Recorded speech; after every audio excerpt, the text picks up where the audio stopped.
Hi guys! Welcome back to my channel. So nandito kami ngayon sa Southampton, United Kingdom. So dito yung port nila. So maglalakad pa.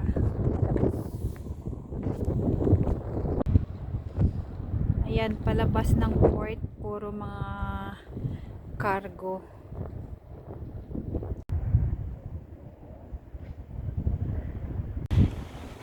So nandito yung main gate.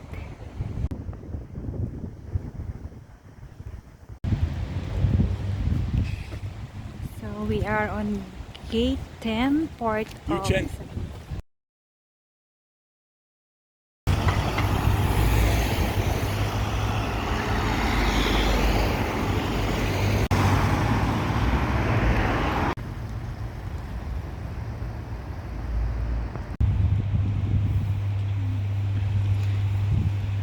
Ayan, malapit lang dito sa port.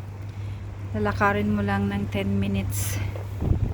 Ayan, umulan na. Kailangan ko nang bumalik sa barko. Ayan. Park area lang. Tapos yun, Toys R Us.